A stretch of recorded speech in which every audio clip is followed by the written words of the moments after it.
Her skin colour is olive brown, not very dark. Even among us Italians, especially in southern Italy, you see that colour, only a little lighter. When she gets up to put the baby to sleep, going back and forth across the cell, I see that she is tall and graciously curvaceous. Not excessively buxom, but quite shapely.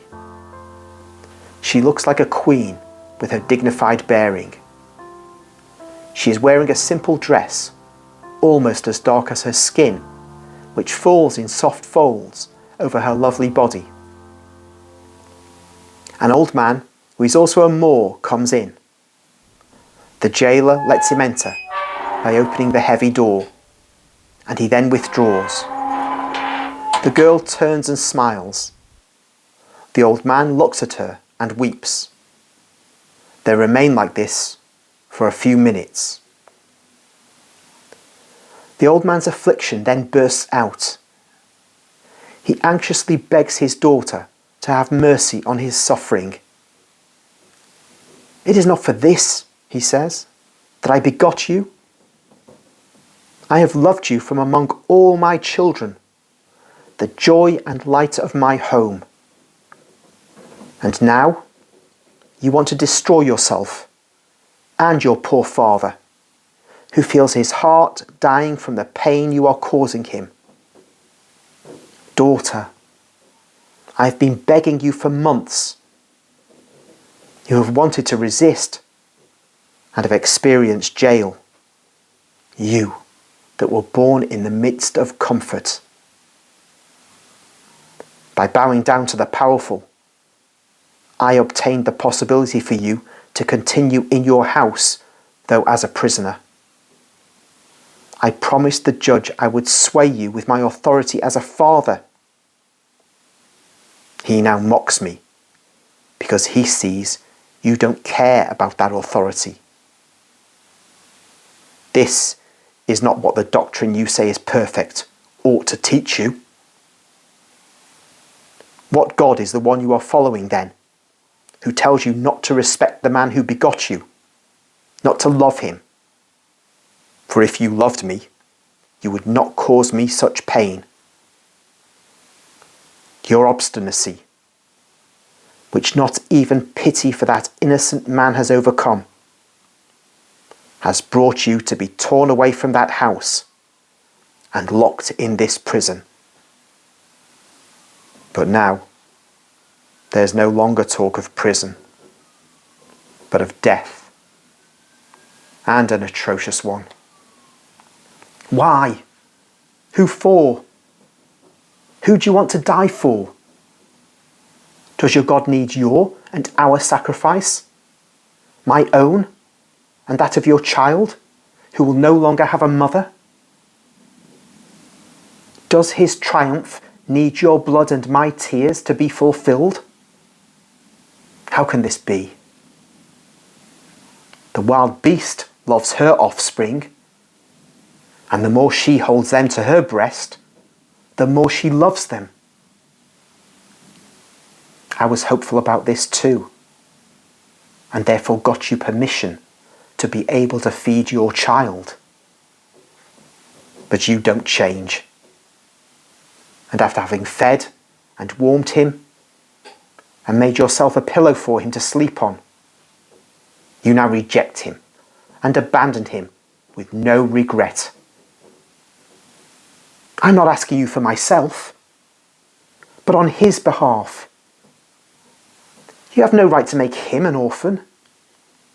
Your God has no right to do this. How can I believe he's better than ours if he wants these cruel sacrifices?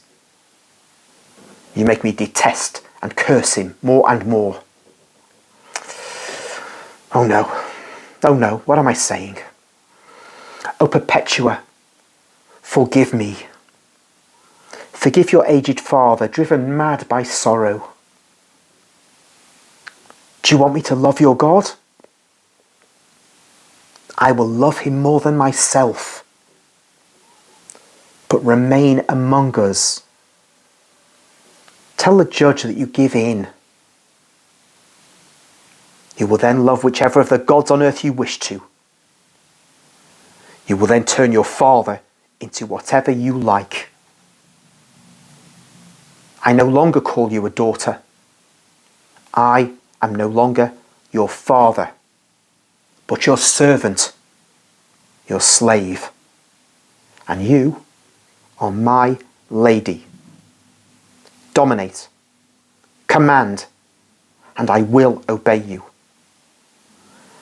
But have mercy. Have mercy. Save yourself while you still can.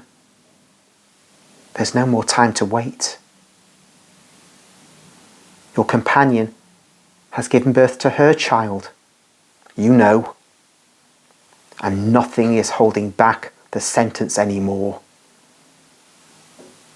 Your son will be snatched from you. You will no longer see him. Maybe tomorrow. Maybe this very day. Have mercy, daughter. Have mercy on me and on him who can't speak yet. But you see how he looks at you and smiles. How he's pleading for your love.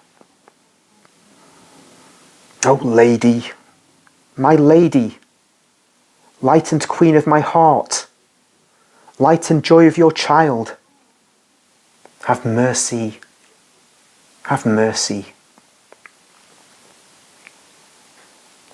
The old man is on his knees and kisses the hem of his daughter's dress and embraces her knees and tries to take her hand, which she rests on her heart to quell its human agony.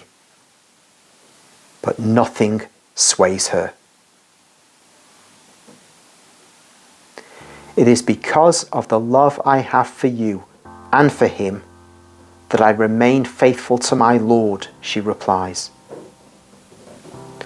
No earthly glory will give your white head and this innocent child so much dignity as my death will.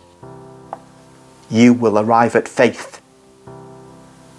And what would you then say about me if, out of a moment's cowardice, I renounced faith? My God does not need my blood and your tears to triumph, but you need them to arrive at life. And this innocent child does, to remain in it. For the sake of the life you gave me and the joy he has given to me, I obtain for you the life that is true, eternal, and blessed. No, my God does not teach a lack of love for fathers and children, but true love. Sorrow is now making you rave, Father, but later the light will shine in you and you will bless me. I will bring it to you from heaven. And it's not that I love this innocent child less, now that I've let myself be emptied of blood to feed him. If pagan ferocity were not against us Christians, I would be his most loving mother, and he would be the aim of my life. But God is greater than the flesh born of me, and the love which should be given to him is infinitely greater. Not even in the name of motherhood can I subordinate love for him to love for a child. No. You are not the slave of your daughter. I am still your daughter, and obedient in all things except in this, to renounce the true God for you. Let men's will be carried out. And if you love me, follow me in faith. There you will find your daughter, and forever. For the true faith confers paradise, and my holy shepherd has already welcomed me into his kingdom. And here the vision changes, for I see other people entering the cell. 3 men and a very young woman. They kiss and embrace one another. The jailers also come in to take Perpetua's child away from her. She wavers, as if stricken by a blow, but she recovers. Her companion comforts her. I too have already lost my child, but that child is not lost. God was good to me. He granted that I might beget my child for him, and that baptism is adorned with my blood. It was a girl, and as beautiful as a flower. Your child is beautiful too, Perpetua. But to have them live in Christ, these flowers need our blood. We shall thus give them a twofold life. Perpetua takes her baby, whom she had placed on the couch, filled to satiety and content, and hands him to her father, after having given him a light kiss, so as not to awaken him. She also blesses him, and traces out a cross on his forehead, hands, feet, and chest, wetting her fingers with the tears falling from her eyes. She does everything so gently that the child smiles in his sleep, as if being caressed.